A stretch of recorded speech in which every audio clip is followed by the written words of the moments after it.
Malikyan 1943 yılında Diyarbakır'ın Gavur mahallesi Hançepek'te fakir bir ailenin dördüncü ve son çocuğu olarak dünyaya geldi. Annesi ve babası 1915'te ailelerini yitirmiş, Kürt aileler tarafından sahip çıkılıp büyütülmüş, yaşları geldiğinde birbirlerine layık görülüp evlendirilmiş iki Ermeni yetimdi. Çulculuk yapan babanın hastalanmasından sonra ailenin geçimini annesi evlere temizliğe giderek sağlamaya başladı. Hançepek'in eski büyük taş evlerinde kiraladıkları tek göz odalarda diğer Ermenilerle birlikte yaşıyorlardı. Evin küçük oğlu 10 yaşına bastığında mahalleye bir rahip geldi. Şehirdeki Ermeni ailelerin erkek çocuklarını seçip İstanbul'a götüreceğini, orada yeni açılan Tıbrevank Ruhban Okulu'nda okutup topluma faydalı birer din adamı olarak yetişmelerini sağlayacağını söylüyordu. Malikyan da bu amaçla seçilen çocuklar arasına girdi ve Malikyan'ın ilk yolculuğu başladı. Karagözyan Okulu'nda gördüğü 2 yıllık öğreniminin ardından Tıbrevank'a geçti. Onun elinden ısrarla tutup hayalini bile kuramayacağı bir yaşama ilk adımı atmasına yardım edecek olan insanlarla burada karşılaştı. Türkiye Ermenileri Patriği Akin Haçadurya'nın girişimiyle kurulan okula, Oxford Üniversitesi mezunu Anglikan rahip Harding İngilizce öğretmeni olarak gelmişti. Bir tiyatro aşığı olan rahip Harding, Malikyan'ın ve sınıf arkadaşlarının tiyatroya ilgisini gördü, onların bu merakının üzerine düştü ve Tıbrevank'ın bir grup öğrencisi okulun ufak sahnesinde Shakespeare oyunlarını İngilizce sahnelemeye başladı. Bu amatör kadroların vazgeçilmez isimlerinden olan ve yeteneğiyle kısa sürede sivrilen Malikyan, din adamı olmak için geldiği okuldan bir gün büyük bir oyuncu olma hayalleriyle mezun oldu. Rahip Harding'in çabaları ve Patrick Schnorr Halustyan'ın desteğiyle oyunculuk eğitimi almak için İngiltere'ye gitti. Başvurduğu ilk tiyatro okulu olan Rose Bruford Koleji'nin sınavını çatpat İngilizcesiyle oyunculuk performansı sayesinde geçti ve profesyonel oyunculuğa uzanan yoldaki ilk adımını atmış oldu. Okula kabul edilmesinin hemen ardından çok kısa sürede okulun kurucusu Rose Bruford'un gözde öğrencilerinden biri oldu. Tecrübeli eğitmen ona okulun son senesinde mezuniyet projesi olarak sınıf arkadaşlarıyla birlikte sahneleyecekleri Albert Camus imzalı Sıkı Yönetim oyunundaki önemli rollerden birini verdi. Bu rolle Londra'daki Scala Tiyatrosu'nda sahneye çıkan Malikyan, dikkatleri üzerine çekerek kısa süre içinde ülkenin önde gelen ajanslarından Fraser and Dunlop tarafından temsil edilen ünlüler arasındaki yerini aldı. 1965 yılında Mayda Marie Küpeliyan'la evlendi. Tiyatro oyunları, televizyon ve sinema yapımlarıyla hayatının çoğunun sahnelerde ve setlerde geçtiği 1960'lı yılların ikinci yarısında kızı Sonia Londra'daki bir hastanede dünyaya geldiğinde o Shakespeare'in Macbeth adlı eseriyle sahnedeydi. Sonia'nın doğumunun ardından 1972 senesinde oğlu Sevan doğdu. Vince Powell'ın yazıp Stuart Allen'ın yönettiği 1977-1979 yılları arasında yayınlanan Sözlerine Dikkat Et adlı televizyon dizisiyle İngiltere'nin yanı sıra birçok başka ülkede de milyonlarca insanın tanıdığı bir yüz haline geldi. Sinema filmlerinde de önemli rollerde yer aldı. Bazel Darden'in 1970 yapımı The Man Who Hunted Himself filmindeki ilk rolünü Roger Moore'la birlikte oynadı. Alan Parker'ın tartışmalara yol açan filmi Gece Yarısı Ekspresi'nde Amerikalı genci hapse atan Türk savcı rolündeydi. Steven Spielberg imzalı efsanevi Indiana Jones serisinin 1989 tarihli Son Macera filmindeki Kazım rolüyle yeniden akıllara kazındı. John Moore'un yönettiği Anka'nın Uyanışı filminde bir uçak kazasından sağ kurtulup çölde mahsur kalmış bir avuç insan arasında Dennis Quaid, Giovanni Ribisi ve Miranda Otto ile birlikte o da vardı. Oyunculuğa adım attığı tiyatro sahnelerinden hiçbir zaman vazgeçmedi. Hatta sık sık sahnelerde soluklandı. Mesleğinin tadına tiyatro sayesinde vardı. 1994 yılında Londra'daki Lirik Stüdyosu'nda Nadim Savala ile birlikte Godot'u beklerken'i sahneledi. Kısa sürede İngiltere'nin önemli tiyatroları Shakespeare Globe ve Royal National Theatre oyunlarının vazgeçilmez isimlerinden biri haline geldi. Stratford-upon-Avon'da bulunan Kraliyet Shakespeare Kumpanyası çatısı altında Shakespeare'in 12. Gece, Kısasa Kısas, Perikles, Ben Jonson'ın Bartolomeo Fuarı, Carlo Goldoni'nin İki Efendinin Uşağı ve Dominic Cooke'un uyarladığı Binbir Gece Masalları adlı oyunlarda yer aldı. 30 yılı aşkın bir süre profesyonel oyunculuk yaptıktan sonra 55 yaşındayken girdiği Royal Shakespeare Company'de Onun için yeni bir dönem başladı. Seçkin oyuncular ve tiyatronun duayenleriyle birlikte profesyonel bir ortamda neredeyse askeri bir disiplin içinde çalıştı. Yaşamı boyunca yeni rollere ve işlere duyduğu ilgi hiç tükenmedi. İlerleyen yaşında memleketi Türkiye'ye dönme, oradaki sinema ve tiyatro ortamını tanıma, Türkçe metinler üzerinde çalışma, uzak kaldığı bir coğrafyadan karakterlere hayat verme isteği, Malikyan'ın hayatındaki yeni bir yolculuğun başlangıcı oldu. 2011 yılında ülkeye dönme kararı verdi ve Türkiye Cumhuriyeti vatandaşlığını geri aldı. İstanbul'da yaşadığı 4 yıl boyunca yerli yapımlarda Mahmut Fazıl Coşkun, Lusin Dink, İlksem Başarır, Onur Tan, Cemal Şan gibi yönetmenlerle çok sayıda tanınmış oyuncuyla çalıştı. Güzel dostluklar kurdu. Reha Erdem'in Şarkı Söyleyen Kadınlar filminde Mesut, Hakan Algül'ün Niyazi Gül Dört Nalası'nda Süleyman, Reaksiyon adlı televizyon dizisinde Öktem oldu. Bu sırada uluslararası yapımlarda çalışmaya da devam etti. Londra'da Emret Başbakanım tiyatro oyununda Ridley Scott'ın Exodus, Tanrılar ve Krallarında, ayrıca Takip İstanbul filmlerinde rol aldı. 1915'te Osmanlı İmparatorluğu topraklarında yaşayan Ermeni halkının çektiği acıları anlatan iki önemli sinema filminde Fatih Akin imzalı Kesik ve Terry George'un yönettiği Sözde oynadı. Malikyan'ın Diyarbakır'dan İstanbul'a ve oradan da İngiltere'ye uzanan yaşam öyküsüne çeşitli başlıklar koymak mümkün. Tiyatro ve beyaz perdede geçen 50 yıllık sanat hayatı, köklerinin doğduğu Türkiye'ye dönüşüyle devam ediyor. Malikyan bugünlerde hayatını sinema, televizyon ve tiyatro yapımları için sık sık farklı ülkelere seyahat ederek sürdürüyor. Efendim özel bir gece. Bu özel gecede ev sahibimiz Hrant Dink Vakfı adına hepiniz... And I'd like to welcome you on behalf of Hrant Dink Foundation on this special night. Welcome everyone. We're so glad you're here. We're gratified. We will be guided by this very special book during our conversation. We will listen to valuable memories and we will listen to special sentences by someone whom I would like to, without further ado, invite to the floor. Ladies and gentlemen, Mr. Kevork Malikyan.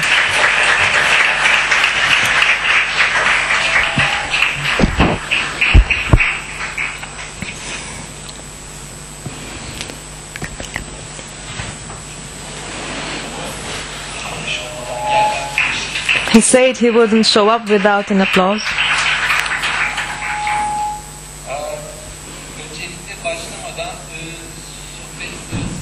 Before we start, I would like to show you once again this book, which I will mention over and over again, so that we don't have interruptions later. I'd like to thank the entire team for preparing this book, Aras Yayıncılık, the publication house, and Tuba Esen, who also was very instrumental in the editing of the book. Thank you very much. About this book by Aras Yayıncılık, there's a very nice surprise I'd like to share with you, which I will do so later. So, before further ado, can we speak about this biography, Kevork? Yes, of course. Then let's start with Diyarbakır. When you say Diyarbakır, well, we get certain feelings. But can we go somewhere more special than those emotions? Do you have any memories regarding your mother? In summer, when I went to visit my mother, the only thing that I remember is that the room where we used to live in this giant house, one little chamber, one little room with 6 of us living together. So what I loved to do was sit by the threshold, by the door, and sing to my mother. That's what I enjoyed most doing. This is the most special memory I have. And with her, we used to spend time in the kitchen. I would prepare the peppers for stuffing. I would cut the green beans, and I loved to drink syrups and lemonades She would take me to Armenian homes, and we would cut vermicelli together. We would cut the noodles. These are the things I remember. Anything from your father that you remember? Anything you kept from your father? Any secrets? So many of them. So many of them. Well, what I kept from my father. Well, no, I don't think. Well, I was not able to spend much time with my family. That's a really bitter pain in my heart. I came from Diyarbakir to here when I was 10. When I was 20, I left Istanbul and went to London. And the last time I saw my father, it was 1961. And I didn't keep any secrets from him. I cannot think of anything. Well, I was being naughty every now and then. I was playing doctor with little girls. Doctor and nurse. Can I say this bit? I wore my Al Pacino shoes tonight for this special occasion. From cutting noodles to playing doctor. Yes, that sort of things. Your elder sister supported you hugely when you were very young. I'm being quite, intimate in my language. After, getting so close, I think it must be okay, since we have this degree of sincerity between the two of us. So I heard that your elder sister was supportive, very supportive, when you were very young. And when you think about your parents and your siblings, which one was the one that created the biggest impression on you? Well, I don't want to be unfair to any of them, but I guess my father was the one that had most influence on me. Because my father was preparing for something. He had a different presence. He had an aura of his own. Just by watching him,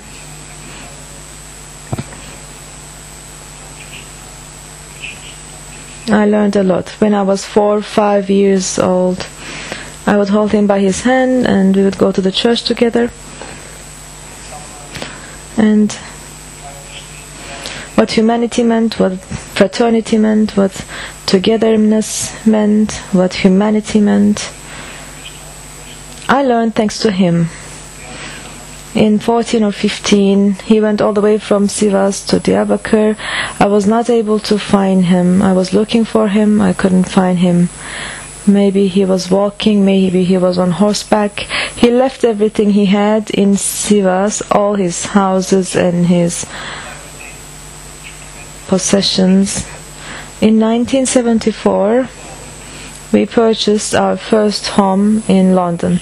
And I so wanted to be able to bring my parents, take them there and let them see that, their son was a hard worker and he purchased the house. I purchased the house in March, and in March my father died. I didn't have the chance to speak with them. I would love to know the answers. Why, when, how. Am I being derailed? No. My mother was born in Egil. My mother was a very silent woman, very quiet. She wouldn't speak at all. In 1915 she was 4 years old. So the people who saw the sorrow, who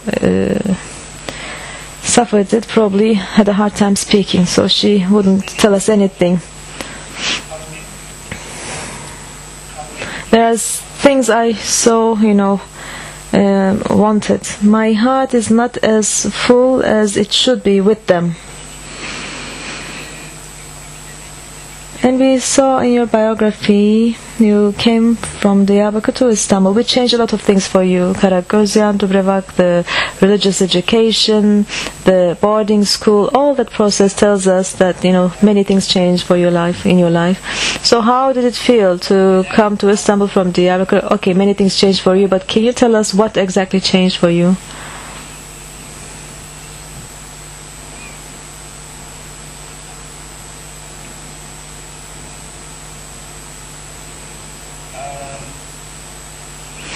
Well,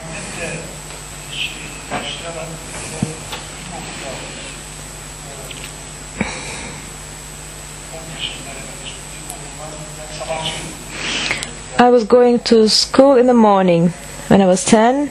In the afternoon I would go to Levo's place. He was a tailor and I was learning his profession from him. My mother one day told me, "Son, go get a shower. Priest is going to come to see you, and if you give the right answers, they will take you to Istanbul for your education."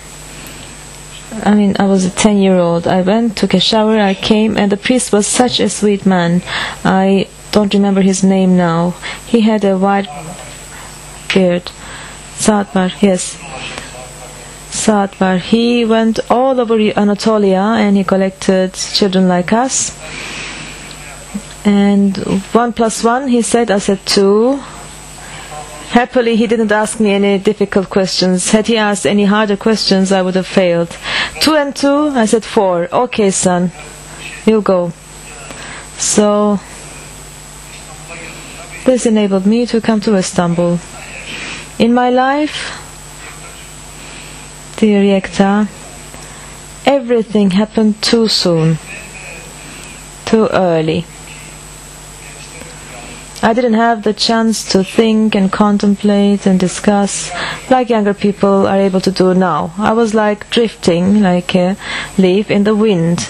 I mean, they said he should study acting because he could be a good theater player. I didn't think about this before, you know. This wasn't part of my dreams, especially in Diyarbakır. There was no experience about, you know, acting. Also, I had nothing to do with being a priest. I would go to the church each, you know, Sunday, but coming to a clergyman's school and for 7 years studying in the seminary, I wouldn't even think about it.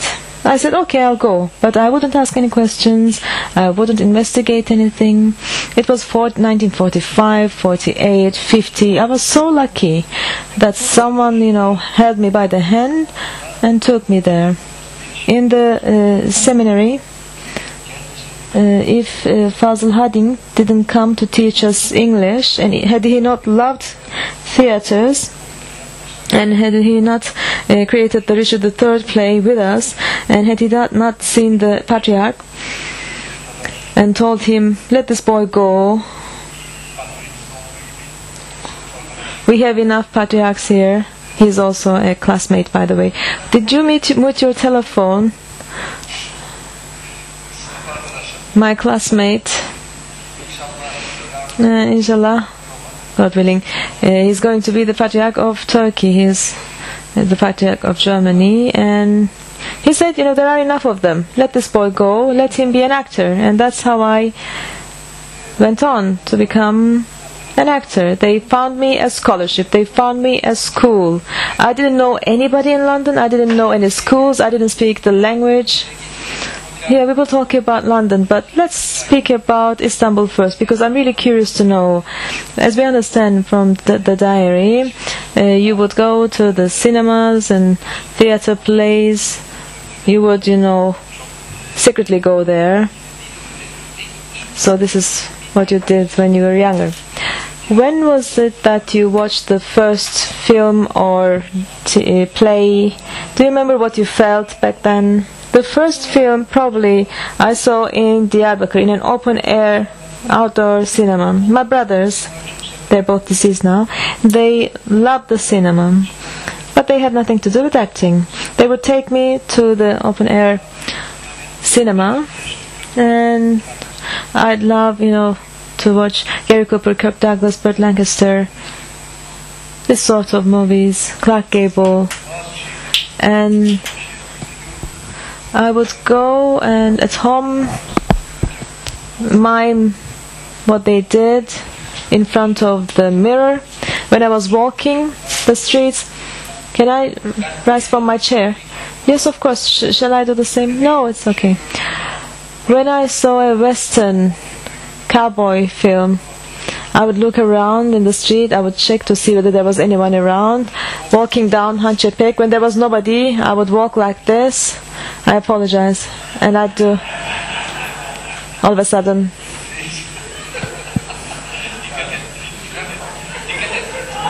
watch out. Cowboys fall hard. So, this sort of things. Also in the seminary, to make my classmates laugh, I would mime my teachers and everyone to, be funny. I think there was something about me.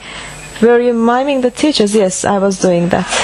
I was making their impressions. I was performing their impressions. At the beginning I wanted things to be formal and, emotional, but he just won't allow me. When we ran from school, well, I remember more than anything else a name, Ani İpekkaya. Her name was not Ani İpekkaya, or his name was not Ani İpekkaya. Ani Shahnazaryan was the name when I was a child. But I think the school took us to that theater a couple of times or so. In Shan Cinema or in the City Theater we saw an opera or something. But what I remember more than anything else is Engin Cezar's Hamlet.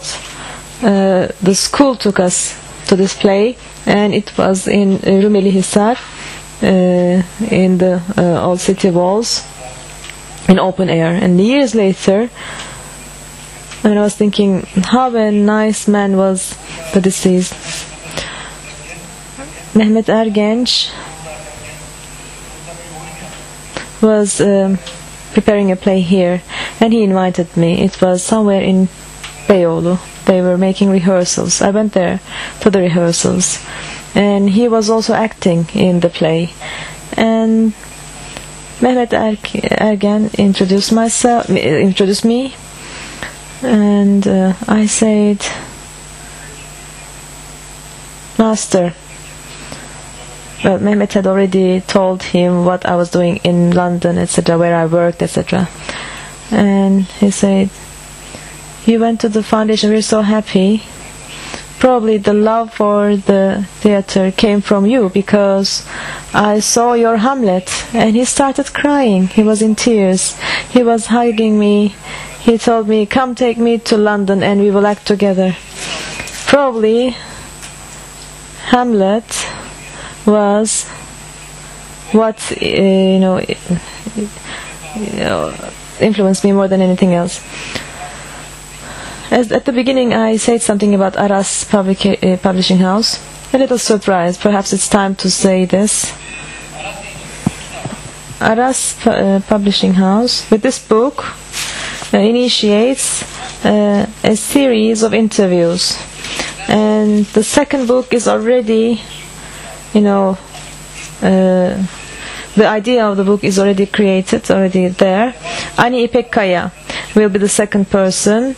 Aras Yayıncılık, thank you very much. We're so glad you're here. I will applaud you.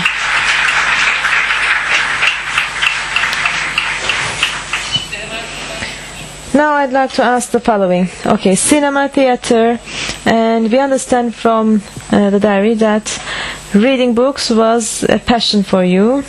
So you would go buy books and you would spend your pocket money on this. Was this something that the school imposed upon you, or was it a personal passion? In Surphaç Tibrevank Seminary,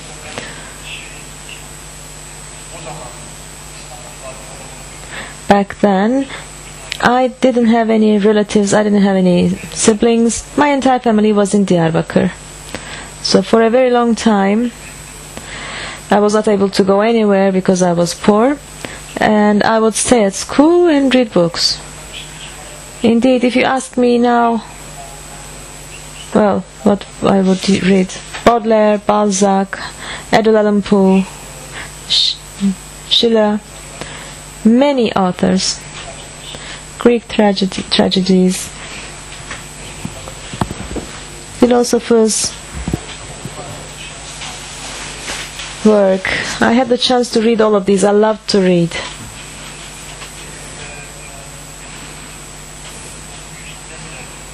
And that was another reason why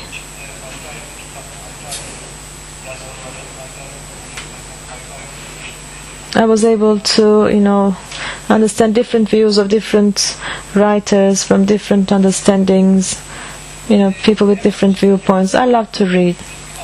Okay, let's go to the theater stage.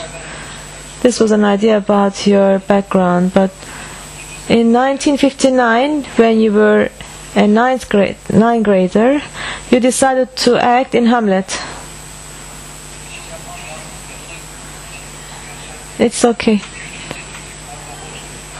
You just sit there. You just sit there and be sweet and ask me questions. I'll ask you some quick questions. So you decided to act in Hamlet, and you were the artist, and Simpak Bıçakçı was Hamlet. So in 1961, on Christmas Eve, you were acting as Stuart in Robin Hood. How did you feel in these two plays, and how did you feel about those days? Well, back then, if I have some colleagues here, please excuse me. Robin Hood, the Third, etc. These things I, acted in English. I memorized them. I learned everything by heart, like, people do when they act on TV. I went there. My Turkish is not so rich, unfortunately. And now there's, the Ottoman language that, people are using. But we have a great laugh when we're making the movies, by the way. In Tibrevang, in the seminary,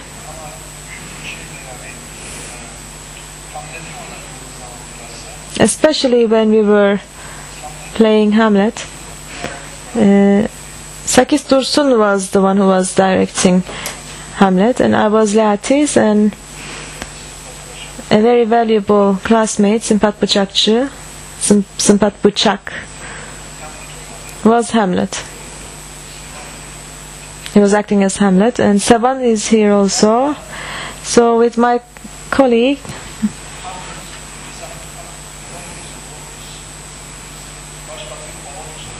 he acted as Polonius, the patriarch.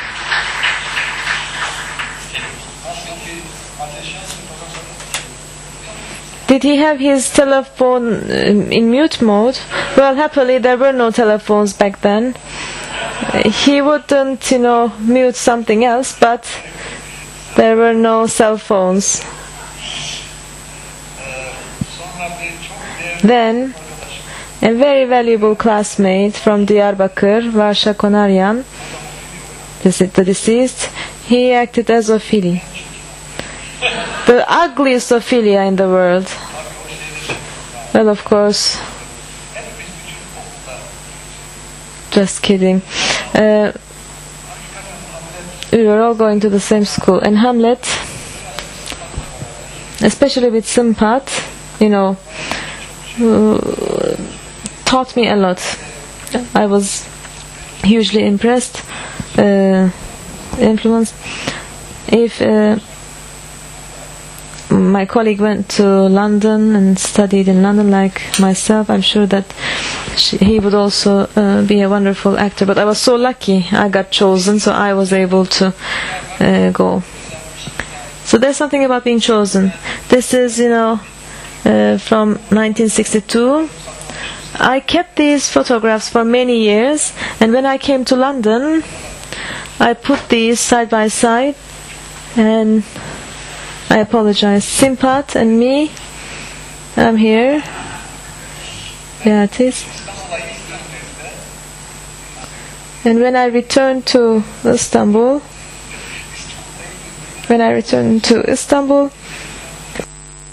Tekin Demirciyan, a classmate, said, Kevork, Sevan Bırakçı wants to see you. I asked, who is he? And he said, I said, is he the son of Simpak Bırakçı? Yes, he said. Have you never heard? He became such a famous jeweler.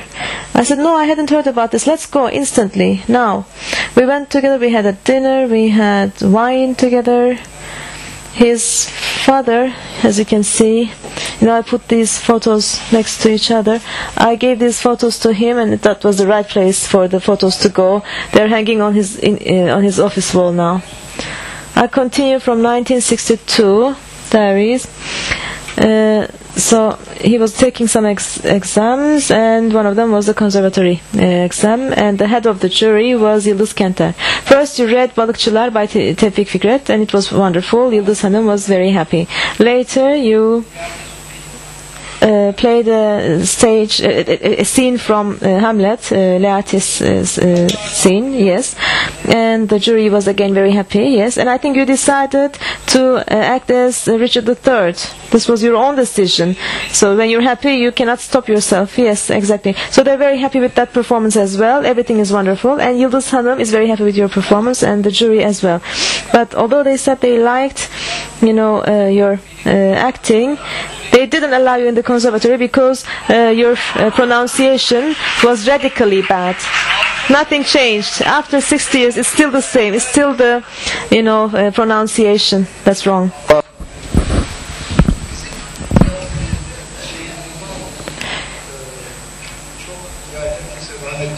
Well, I call everyone the beloved deceased. And I'm asking myself, what on earth are you doing here?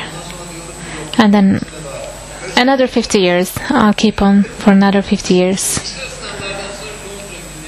So after these exams, his days in London begin. So let's see what happened in London. And then we'll continue our interview. Which I would to God I had not seen. But these mine eyes saw him in bloody state, rendering faint quittance, wearied and out-breath to Harry Monmouth, whose swift wrath beat down the never-daunted Percy to the earth, from whence with life he never more sprung up. In few his death, whose spirit lent a fire even to the dullest peasant in his camp, being bruited once, took fire and heat away from the best-tempered courage in his troops, for from his metal was his party steeled, which once in him abated, all the rest turned on themselves like dull and heavy lead. The sum of all is that the king hath won, and hath sent out a speedy power to encounter you, my lord, under the conduct of young Lancaster and Westmoreland. For this, I shall have time enough to mourn. In poison there is physic, and these news having been well that would have made me sick, being sick have in some measure made... What is your name, sir? Of what condition are you? And what place, I pray? I am a knight, sir, and my name is Culliville of the Dale. Why then, Culliville is your name, a knight is your degree, and your place the Dale. Culliville shall still be your name, a traitor your degree, and the dungeon your place. A place deep enough, so shall you be still. Culliville of the Dale.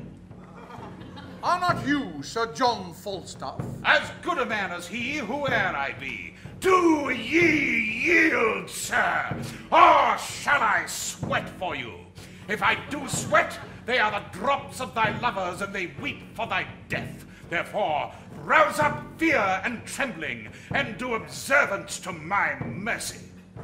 I think you are Sir John Falstaff, and in that fort, yield me.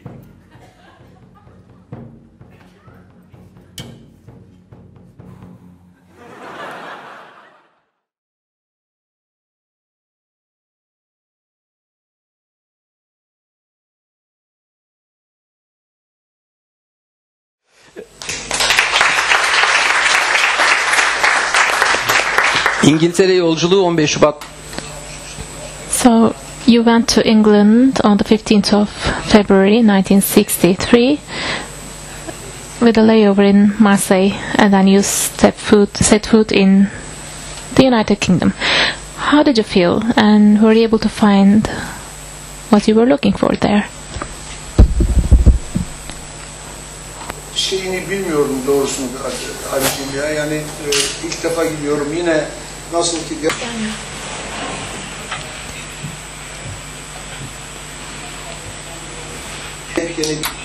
So I was barely out of Diyarbakır.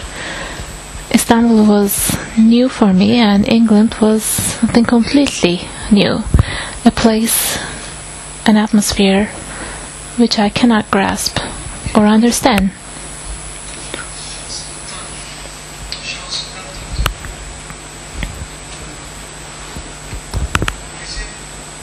But out of pure luck, well, I don't know anybody, everything is quite new, but I think an angel from the sky, probably my father, who was seeing me back then, made arrangements for me.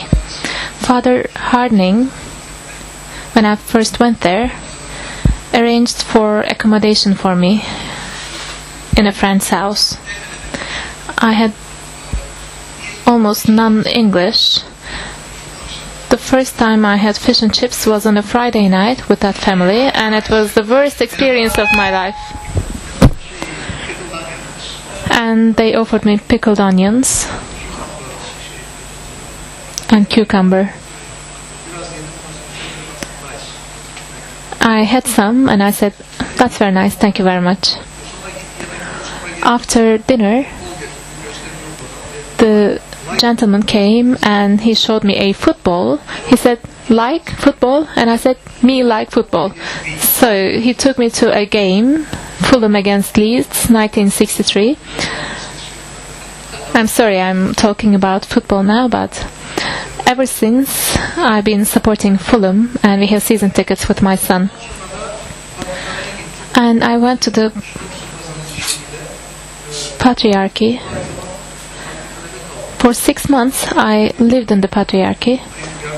On Sundays I would help the Patriarch, and I would go to language courses in the morning. In the afternoon I would work in the greengrocer store to practice English.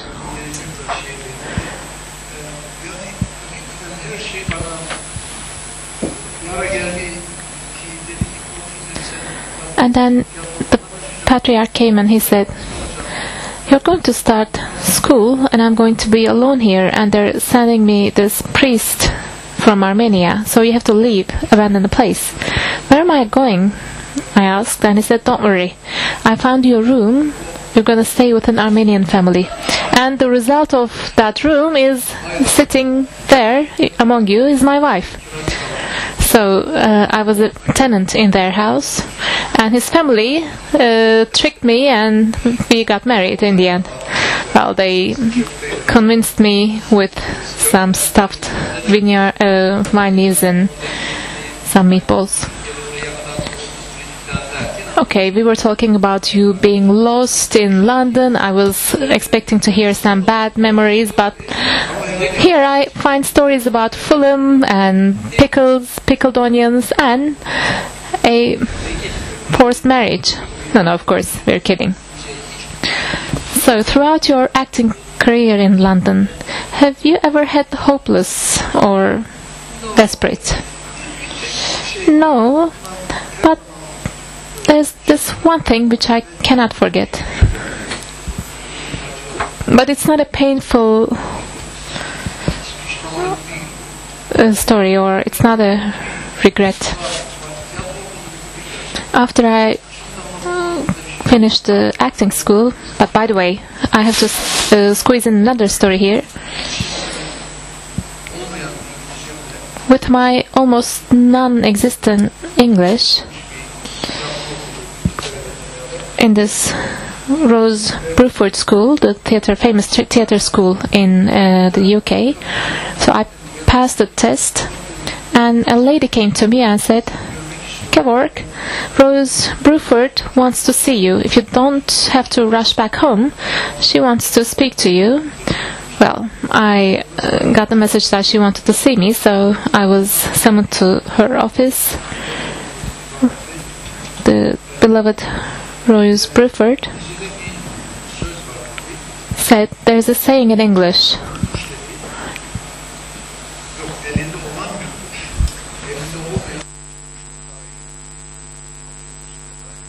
a bird in a hand is better than two birds in the bush. And she asked me, do you understand me? I said no. She tried to explain me 2 more times, but I didn't understand. She said, you have 3 exams. The first one is Rose Bruford, the second one is in Bristol, and the third one is the Central School of Drama. So if I tell you now that I accept you to the school, you're going to come here and promise me that you won't go to those other schools. And I said, me no go. I stood up and I was burst into tears and I hugged her. And she said, you have talent, but your pronunciation sucks, just like the jury here. But I cannot thank them enough. They hired me a private tutor for 2 years and 3 times a week to improve my English.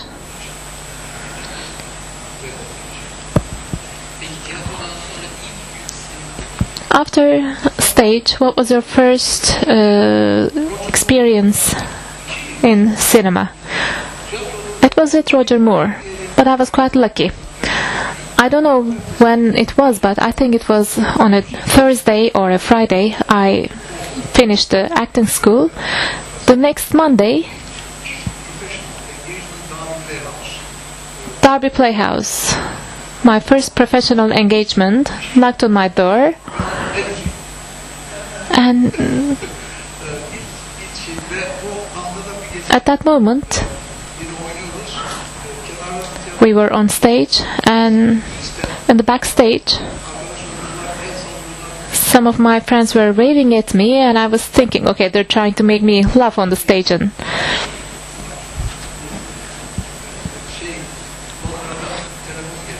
But they were trying to tell me that I had a call from London, and my wife was in hospital, and we had a daughter. So I stepped out of the stage and they said, you have a daughter. Well, in 1977, there was this famous TV series called The Saint, featuring Roger Moore. That was the first time I acted on screen. And then his first cinema film, The Man Who Haunted Himself. Again, I acted together with him. I was the butler in the house, Luigi. And he also died. He was a very neat man. And he knew who he was professionally. He was down to earth. And he knew his place as a professional. There's one thing I remember from The Saint. And we all remember it, actually. Ray Osting, God bless him, was the director, and he positioned us. He said action, and then he said cut. He said, Kevork, I cannot see you.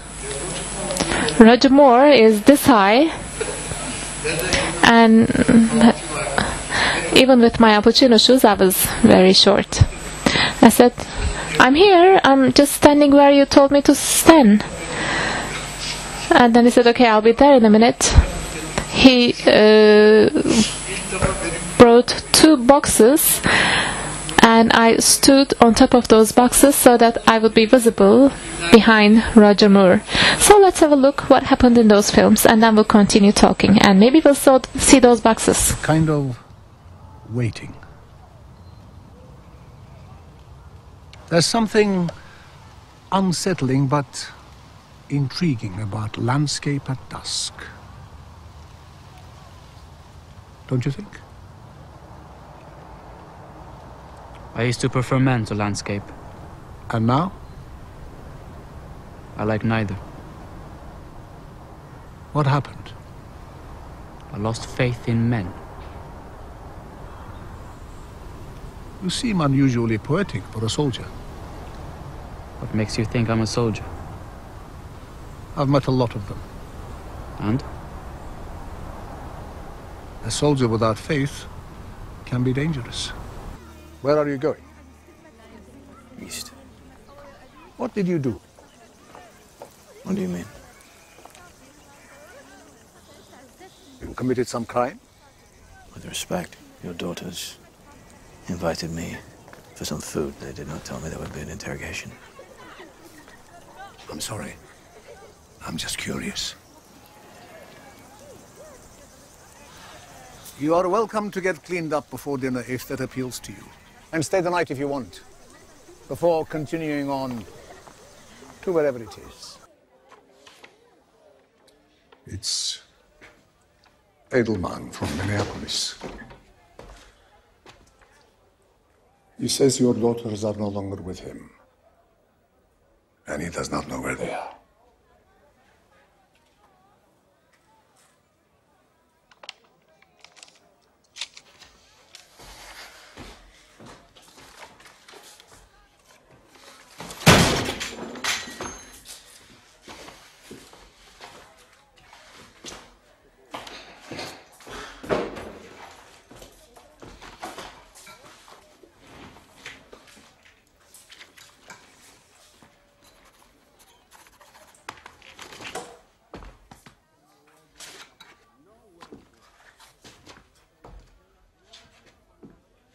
You are mute.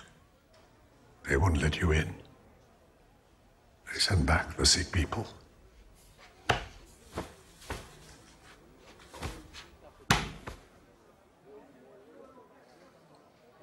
I know. I'm just amazed. By what? That during these dire times, you take the time to thank God for anything. Well, we're still alive, aren't we? Let me tell you a story.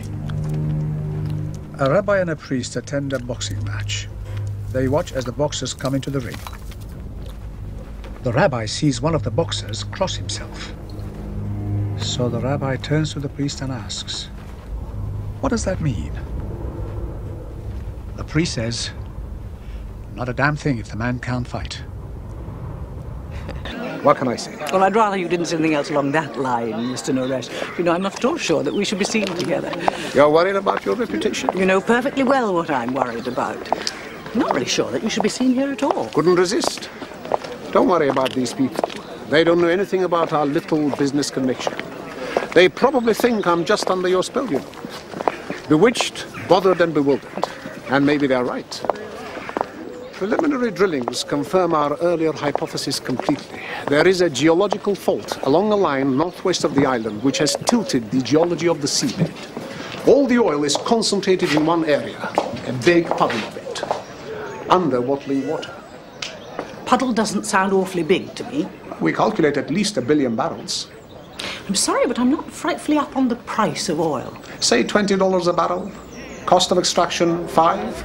So in round terms, $15 billion. My computer, my clients have been followed and harassed. But I pay no heed because I too want to wage war on terror.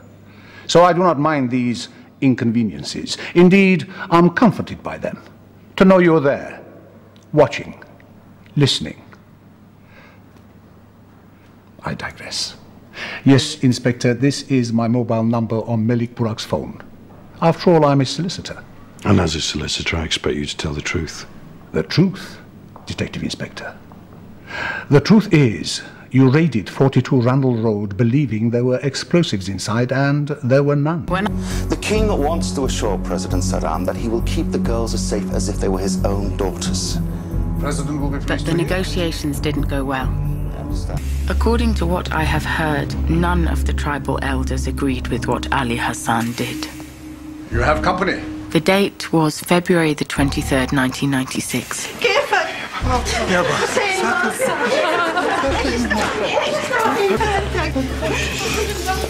Not then. You spare my family. They are innocent. Do what you want with me. Me. None of you are innocent.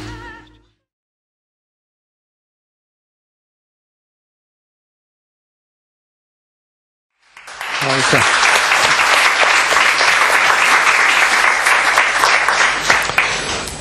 Sinema bölümünde kısa kısa ilerleyeyim.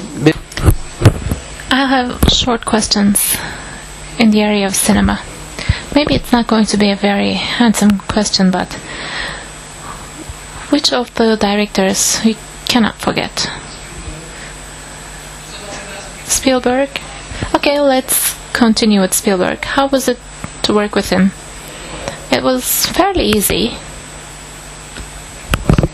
Very simple.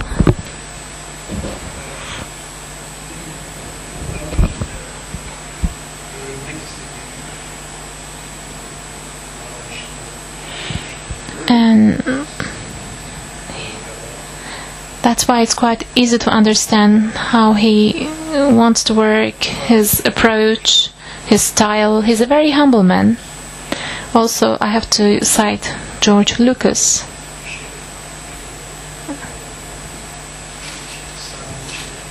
When you do your first scene, both of them came to me and they shake the hands of all actors, from Sean Connery to Danny Elliott. So they approach you, they shake your hand, and they say, "Welcome to the family." I hadn't known this, and it was a very nice gesture.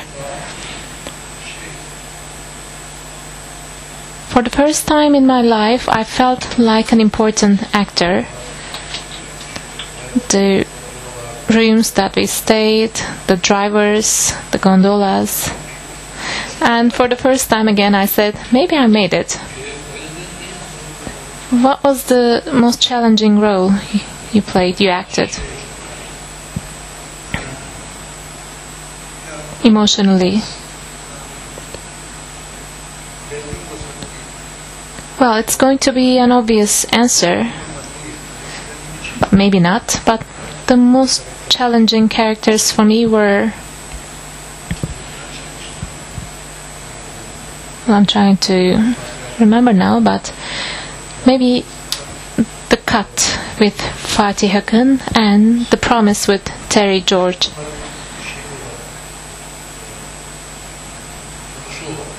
The subjects of those both films and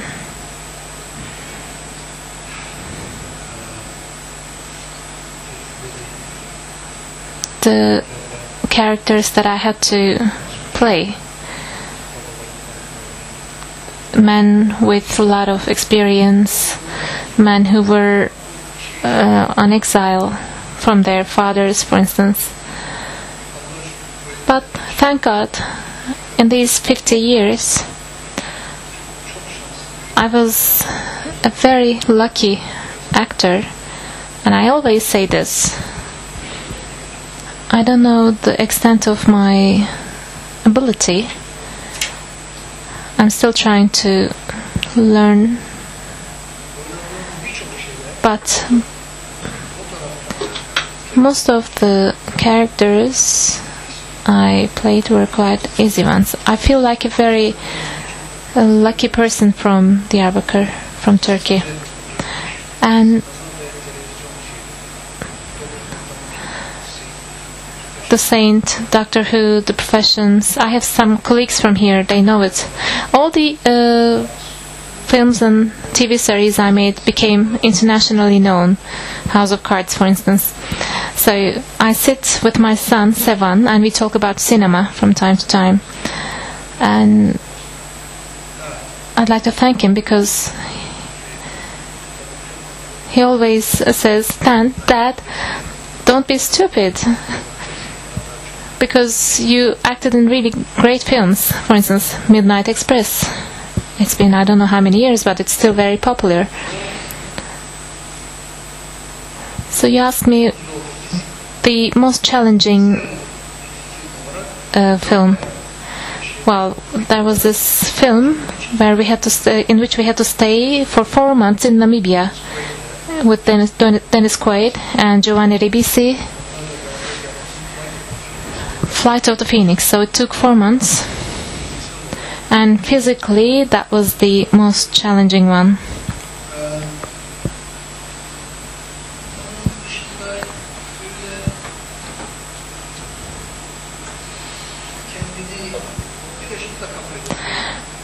I think we also have to accept the fact that so far the roles that I were given, like Sherlock or King Lear,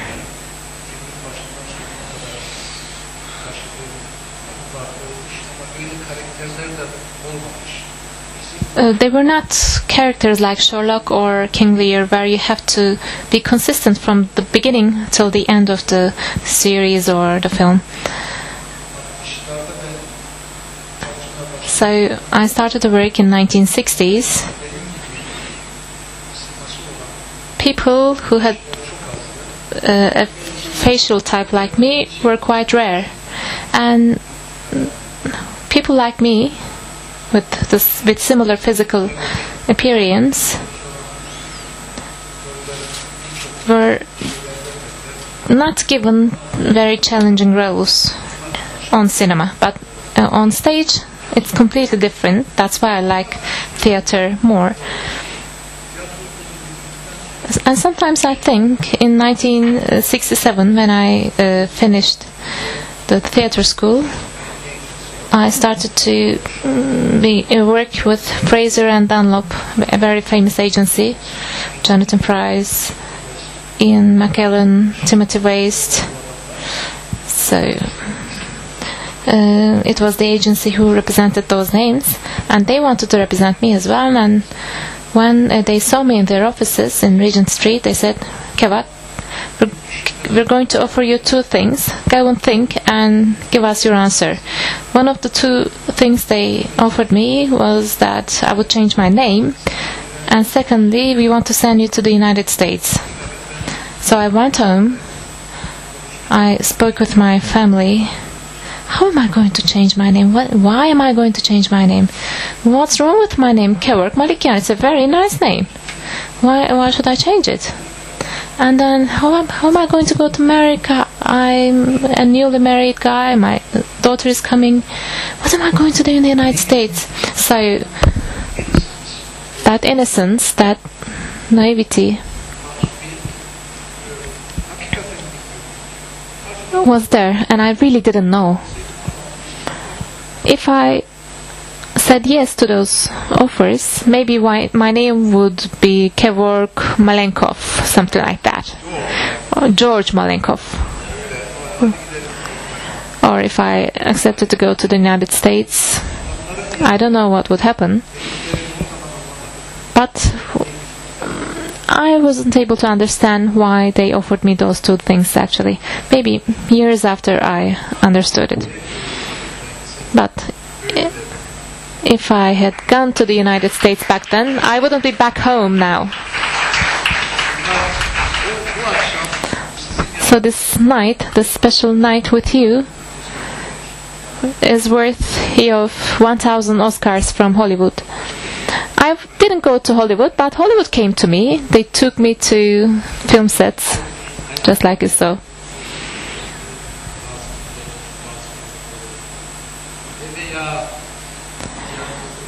So you took this journey from Diyarbakir to Istanbul and then to London.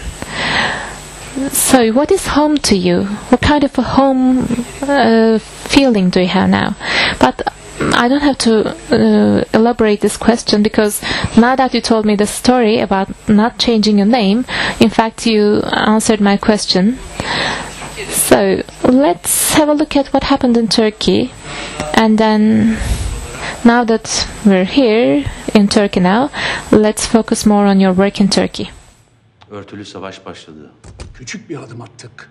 Ona bile misliyle cevap verdiler. Çok güçlü bir ekonomimiz yok. askeri teknoloji üretemiyoruz. Bağımsız istihbarat ve devlet kadrolarımız yok. Buna rağmen küresel güç savaşı veriyoruz. İnsanlar mücadele edileceğine bile ihtimal vermiyordu. Biz zihinlerdeki psikolojik algıyı kıralım. Bizden sonraki arkadaşlar mücadeleyi daha kararlılıkla yürüteceklerdir. Ayıp ettim be aslan. Senin oğlanı merak ettim, ondan uğradım. Yarın çıkıyor değil mi? İnşallah hayırlısıyla. Konuştun mu Tahsin'le? Anlaşma yapıldı. 50 senedir tanırım Tahsin'i. Yetimhaneden çıktığında yan kesicilik yapıyordu. Cılız, ürkek bir çocuktu arabacı Selim'in yanına girdiğinde. Hiçbir şey yoktu. Babalık yaptı arabacı ona. Sonra Tahsin ne yaptı? Abdü yeter. Kendisine babalık yapan adama ihanet etti. Boş bir yanında vurdu. Şimdi sana soruyorum. Kendine babalık yapan adamı vuran adam oğlunun katline acır mı? Antene bakayım mı? Yok ya. Yayın gitti şimdi. Oğlumuzu arayacaktınız. Şu doktoru çağırsana bir. Tanışıyor mu acaba? Ben bakayım. Ben anlarım inşallah. Mesut Bey.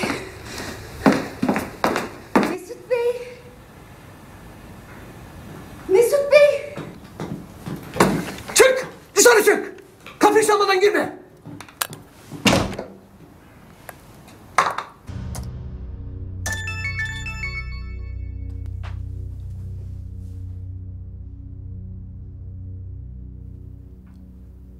İş ne?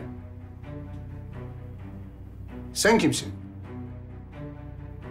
Zafer Üstün. Saadet? Efendim, biz aslında sizinle Londra'da tanışmıştık. Bilmem hatırladınız mı? Hazreti hatırladım.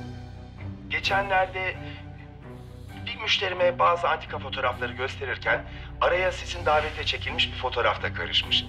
Yani ufak bir yanlışlık ama hayırlara vesile olacak. Resimdeki barok masayla ilgilendi bazı müşterilerim. Anlaşıldı. Masa burada. Ama pek değerli bir parça. Müşterilerim her türlü bedeli ödemeye hazır. Çok ilgililer. Peki. Ben sizi en kısa zamanda arayacağım İsmail Bey.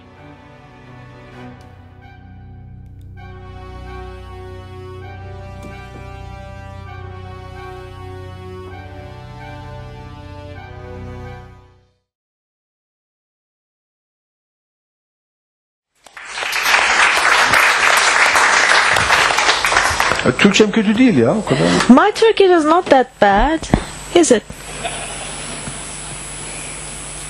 That made me laugh. After returning to Turkey, did you ever visit Diyarbakır? Yes. For the first time in 2012 or 13, I guess. After the restoration of the church with Patriarch Ateşyan, we went there. Probably 48 or 50 years later, I had returned to Diyarbakır. Okay, this question applies to Diyarbakır and to Istanbul as well. Did you find the same city that you had abandoned? What did you find when you came back 48 years later, 50 years later? On one hand, nothing had changed. On the other hand,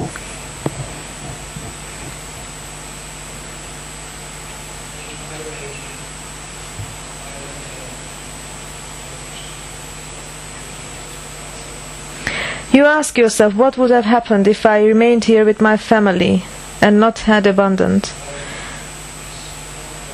You cannot help it. In London, I worked together with Haluk Birginer when acting in a movie. We became friends. I came here because I was encouraged by him. We acted in a theater play together. And I had a longing about the place, a longing about the language. there was the sorrow and the pleasure. So to experience these, I did something that probably other actors wouldn't, especially in the hottest time of their careers. But I did it lovingly. I made this decision, and I worked in all these different works, and I collaborated with very sweet people like Lale Mansur, very good actors. Otherwise, how would I ever get in contact with them? I would introduce something to my country, but how had my country changed? How and when and what? These are profound, difficult questions. Perhaps 3 or 4 years later, if Lale allows me, perhaps I can, say something about the point. When I lost my Turkish citizenship because I was in England, I really took this very. I was really offended because there was no reason why they should take my Turkish citizenship from me. I had postponed my military service by 1 year. I wanted to go to a language school in London, and if I failed to pass the exam of the theatre school, I would have returned and I would continue with the seminary, and perhaps I would be the patriarch himself today. I would be sitting in his place. But happily, thank God, it didn't happen, right, patriarch?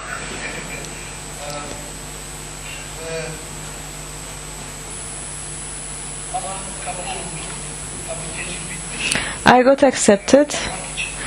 The term of the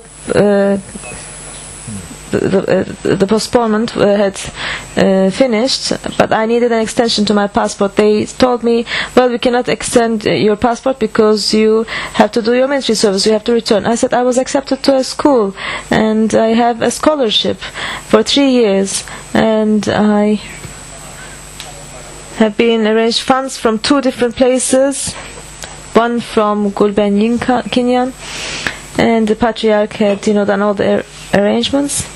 I said, please further postpone my military service, and they said, no, you are a runaway now, you have to go back and you have to pay the service.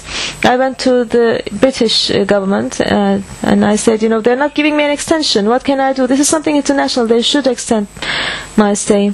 I probably tried over again 3 or 4 times, 5 times, they wouldn't do it. So the British government said, okay, you don't go. How many years is your school? 3 years. They said, we will give you a residence permit for 3 years, and that's what they did. And then, since I had disappeared for 5 years, I didn't have any logs. Nobody knew who I was. When my father died in 1974, until then I was already a British citizen, and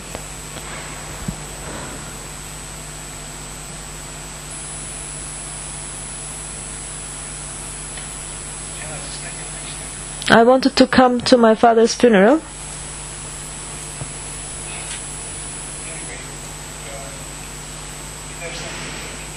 They said if I went, I would be detained, and then I would be imprisoned for 2 years, and for 2 years I would have to serve at the military, so I would be imprisoned for 4 years.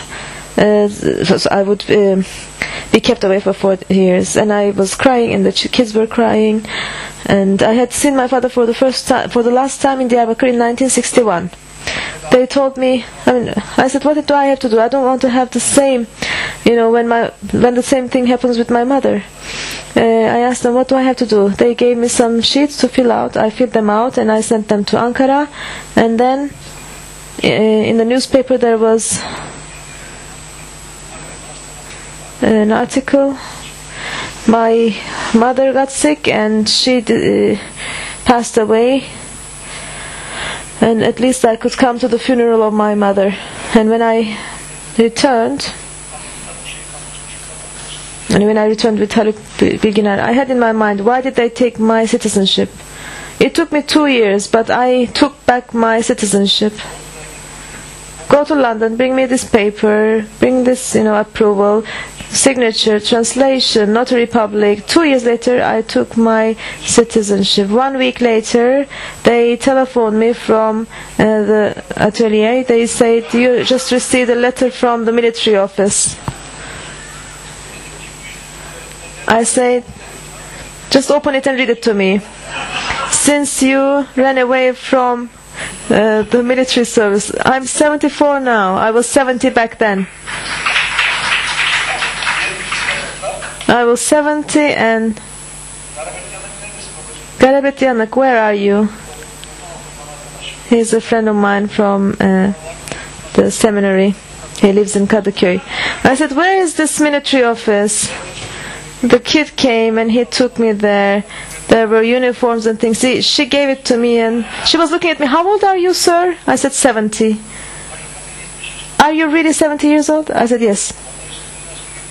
You can go to the military service. You look all right, she said. I said, okay. We filled it out. She said, you will go to Gata. I said, where is Gata? We went to Gata. Appointments, doctors, and this and that. We are getting examined. On Saturday night, Lale, my sweet friend, called me and said, Kevork, what are you doing? Let's have dinner together. Let's go to Burgaz Island and let's, go to that beautiful house, blah, blah. I went there, of course, and I told them the story. And Lale said, I cannot tell you the words in English that she said. She said, this is ridiculous. 9 o'clock in the morning, wait for me. She came to Gata with me at 9 in the morning, and the lieutenant, the captain, they called me 20 minutes later. I went to the room and Lale told them something, and they told me, Kevork Bey, do not worry about it. You don't have to do your military service. I said, okay, I can do it. I can do it for 3 months. Is 3 months all right? They said, no, 3 months is not all right. I said, let me try it. I can go to the, fronts and I can see how I can shoot, etc. They said, no, it won't work. So, in the end, they made me look disabled. I'm asking them, where am I disabled? Yeah, okay, you're disabled. Just let it go. So they put their signatures on the paper, and I got rid of, military service at the age of 70 as a result of this experience. Okay, we have come to the end, and in these last minutes, I'd like to once again thank Hrant Dink Foundation. As we were designing, I'd like to thank all the team who designed this event. And they said at the end of the event, you cannot just do things as you wish. Of course, you will have the last say. They told me, you cannot just do things the way you design. There's a series of questions that we have to ask you, so that it's the right sort of conversation. So now I will go on with these questions. Now I'll be more formal. What is your favorite word? My favorite word?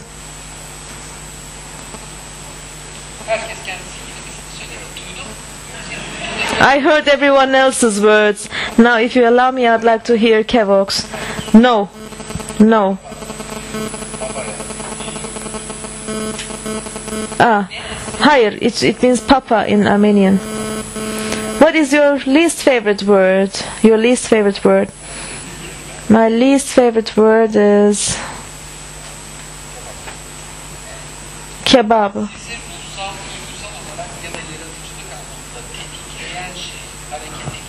What triggers you spiritually or creativity-wise, emotionally? So emotionally, creativity-wise, or spiritually, what is it that motivates you or keeps you going? The colors of the character that I'm going to play as. What is it that kills your enthusiasm? Telephones playing, telephones ringing, telephone bells ringing. What is your favorite swear word? My favorite what? Swear word. In Turkish? We are all family. Well, I cannot. But, well, my favorite. There was git off. Something of. I don't have a favorite swear word, no. Okay, everyone knows. Your favorite noise or rumble? My favorite noise. I mean, could it be a song or? I cannot say. Your favorite sound or noise? Carusos or like that? It could be, the singing of birds or children.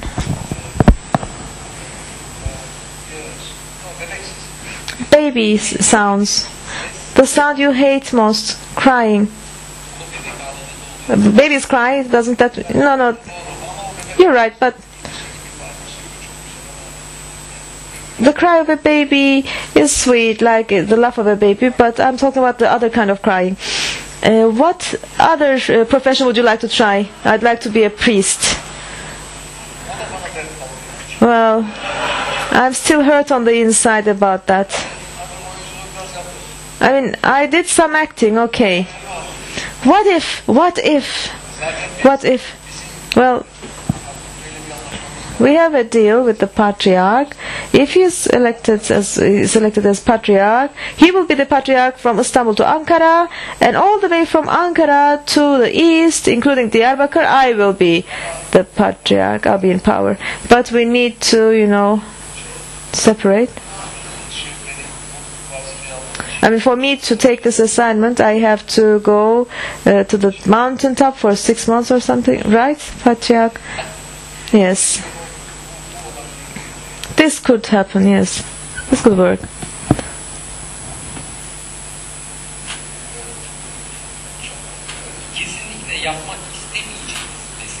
The profession that you definitely wouldn't want to do. A profession you would definitely not want to do. Anything that has to do with money, that is about money. I just couldn't, learn trading, yes, trade or commerce. My last question. Let's say you come across God at the gate of heaven. What would it be that you would want to hear from God then? Your dad and mom are waiting for you inside.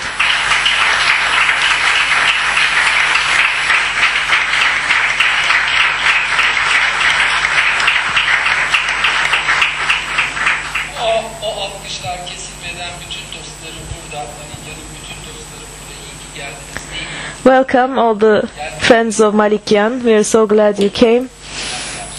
Look what they said about you. Thank you so much. Kevork is a brilliant actor and artist, both on stage and on screen, and he has achieved an enormous artistic career in the last 5 decades. And having played in hundreds of films and stage productions.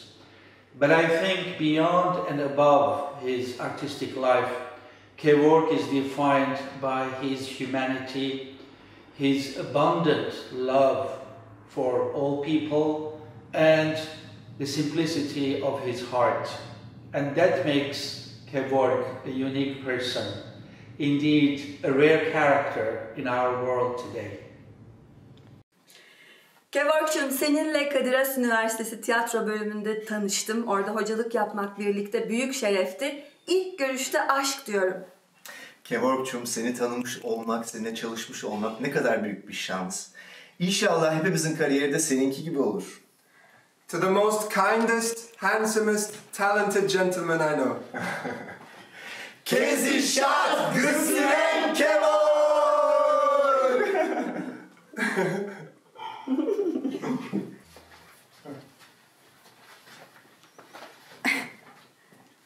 Evet. Güzel ya. Okey. Hemen At. Canım Kevork, bir tanem Kevork. İyi ki tanıdım ben seni. İyi ki seninle birlikte çalıştık. İyi ki farklı farklı işlerde yan yana gelmek şerefine nail oldum seninle. O kadar mutluyum ki seni tanıdığım için. Kevork, iyi ki varsın. Sen çok değerli bir oyuncusun. Çok büyük bir oyuncusun. Oynadığın her sahneyi ders gibi izlediğimi burada söylemek isterim. Ama bunların hepsinden daha fazla, hepsinden daha öncelikli gelen sen çok değerli bir insansın. Çok değerli bir dostsun. Hayatımdaki varlığın için sana teşekkür ederim bir tanem. Hi Kevork, this is me saying hello on your very special evening. I'm really pleased for you that at last a recognition is being given for all the wonderful work you've done over so many years. I'm thrilled to have been part of it and just sad I can't be with you tonight. I'm thinking of you though and send lots of love. Büyük aktör Kevork Malikyan. Dünyanın en iyi aktörü. En saf, en temiz, en iyi arkadaşı. Sevgilerle.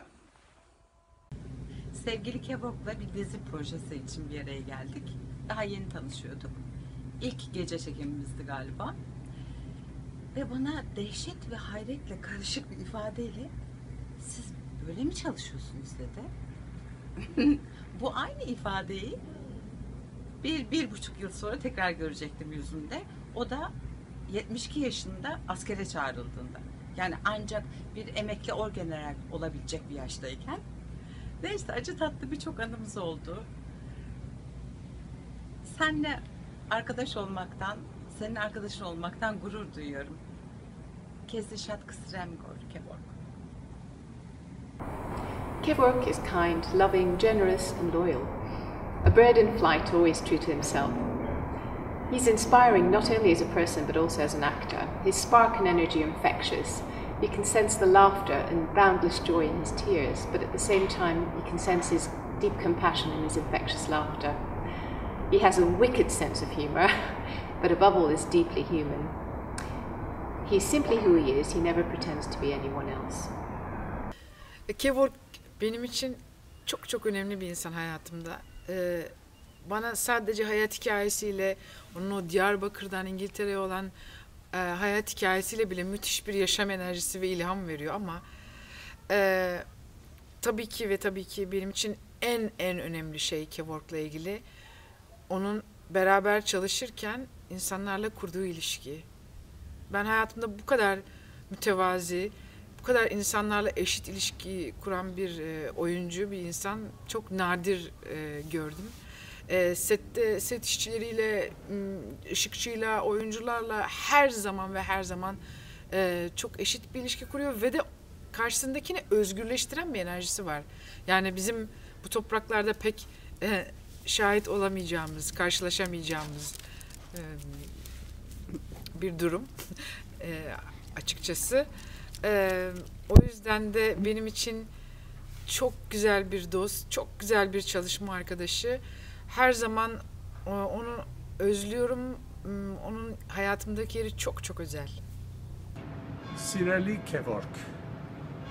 Londoni ամենեն հին պաշինեն քեսի ողջույններ գուղարկեմ։ Լսեցի, որ 50-ամյակը թե դերասանության մեջ եւ անշուշտ անիգա բավական մեծ անագնգալ է ինձի համար, որ այնքան երիտասարդ տարիքից ինչպես 50 հասար։ Միայն գուցեմ շատ մեծ ողջույններ ուղարկել քեզի եւ լավ գհիշեմ հին օրերը Քենզինգթոնի հայկական ճաշարանը եւ անշուշտ գուզեմ քեզի քնահատել, որ իմին սիրելի թասինգերուհիս Մայդային է ամուսնացար Ասկանդարի է եւ շատ ուրախ եմ հետեւիլ ու շատ հաճող ասպարեզից վերջին անգամ լալով Promise ֆիլմի մեջը, այնպես որ քեզի կհամբուրեմ եւ քեզի ամեն լավ մաղթանքներով գողջունեմ։ Hello Kevork, and greetings from the Vaudeville Theatre behind me in the West End. This is just Dominic Dromgoole, an old friend and colleague who's worked with Kevork for about 20 years on a variety of productions, saying a massive hello and a huge congratulations on this celebration of your great achievement. You're a great actor, You're a great man, you're a great representative of Armenia. You're always a delight to work with, and on behalf of all of your friends who've worked with you in London and who've enjoyed your artistry and your humour and your warmth, I send you a huge amount of love. Thank you very much, and congratulations again. Kevork Malikyan benim hem çok sevdiğim meslektaşım hem de memleketlim. Kevork Sur doğumlu, ben de orada doğumluyum.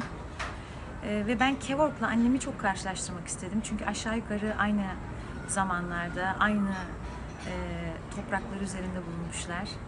Ve bu iki memleketliyi annemin dolma yaptığı, Diyarbakır dolması yaptığı bir gün bizim evde karşılaştırdım. Çok duygulu anlar yaşandı tabii. Çok 1000 yıllık akraba gibi, sanki birbirlerini tanıyorlarmışçasına. İşte o fırıncıyı hatırladın mı?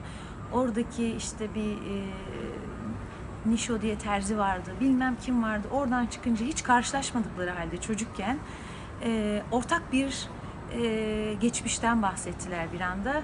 Kevork çok duygulandı. Annem annesine benzetti çünkü.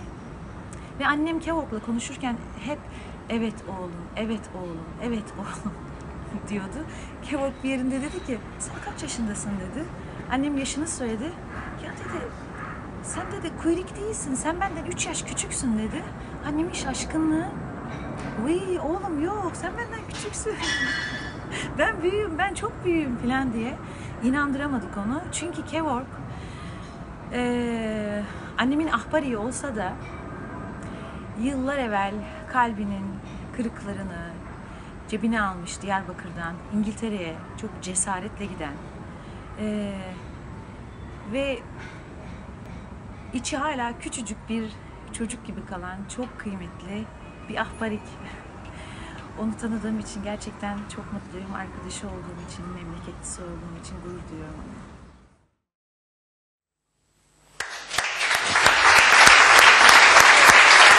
Hanımlar beyler, Kevork Malikyan. Kevork Malikyan, ladies and gentlemen. I love you, I love you, I love you, I love you.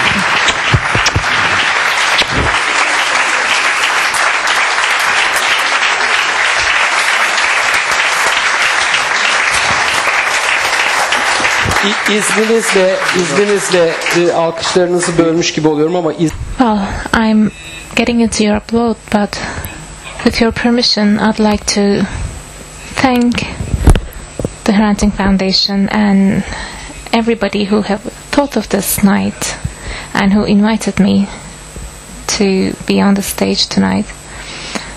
And I'd like to also apologize if I did any mistakes. I also would like to thank Tuğba, you, Aras Publishing, for giving us this book. Such a huge actor, and I had this tiny spot in his life. I'm very happy now.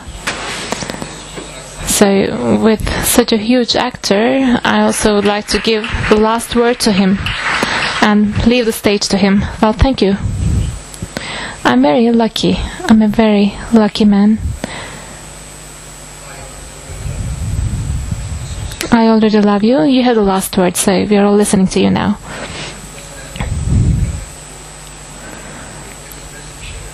This is an incredible night. Such an unexpected honor.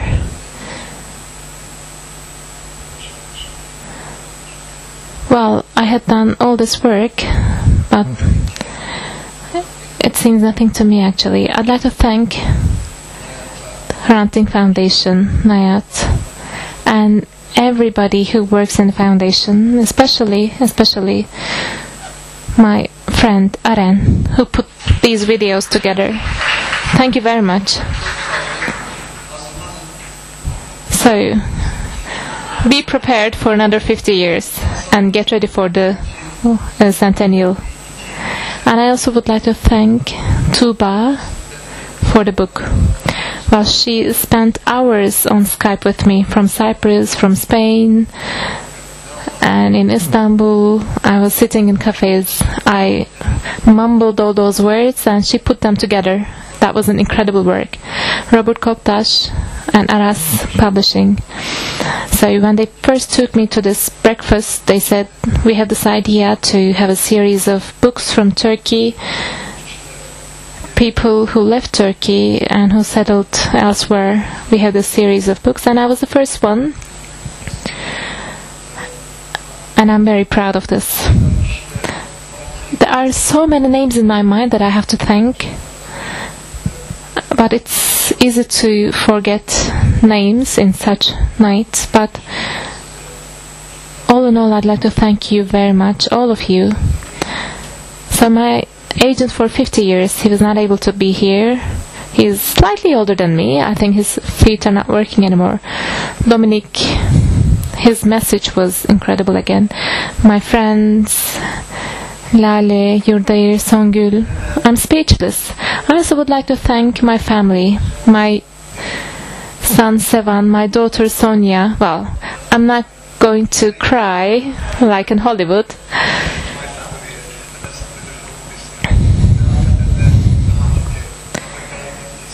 Okay. There will always be questions in my mind about going to America. What would happen if we went there? But really nothing. I also thought 4 years in Kadir Has. I also would like to thank my fellow colleagues and my students wherever they are. Thank you very much. And maybe I'll be back.